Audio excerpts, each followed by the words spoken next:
विटा शहरातील नागरिकांना राष्ट्रीय महामार्ग 160च्या कामांमुळे भेडसावणाऱ्या विविध अडचणींचा निपटारा करण्यासाठी आमदार सुहास बाबर व विटा नगरपालिकेचे माजी नगराध्यक्ष वैभव पाटील यांच्या पुढाकारातून महत्त्वपूर्ण बैठक पार पडली। या बैठकीत नागरिकांच्या हिताच्या दृष्टीने अनेक सकारात्मक निर्णय घेण्यात आले।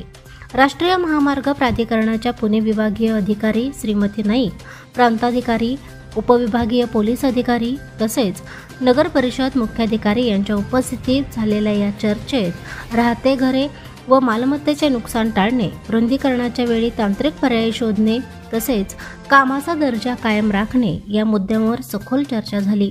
आमदार सुहास बाबर यांनी नागरिकांच्या समस्या प्राधान्याने सोडवण्याचे आश्वासन दिले। त्यांनी स्पष्ट केले की विकास कामे होत असताना सर्वसामान्यांना त्रास होऊ नये यासाठी प्रशासनाने संवेदनशीलतेने काम करावे। दरम्यान माजी नगराध्यक्ष वैभव पाटील यांनी नागरिकांच्या अडचणी दूर करण्यासाठी ठाम व आग्रही भूमिका घेतली। त्यांनी महामार्ग विभागाकडून सर्वंकष नियोजन करून पर्यायी उपाययोजना शोधाव्यात अशी मागणी केली। या बैठकीला माजी नगरसेवक, युवा कार्यकर्ते, व्यापारी व नागरिक मोठ्या संख्येने उपस्थित होते।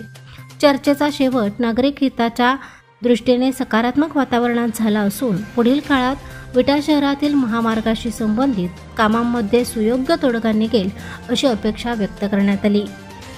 तुम्हाला हा व्हिडिओ कसा वाटला आम्हाला कमेंट करून नक्की सांगा आणि अग्रणी न्यूज चॅनलला लाईक, शेअर आणि सबस्क्राईब करा। प्रशांत कांबळे, अग्रणी न्यूज, विटा।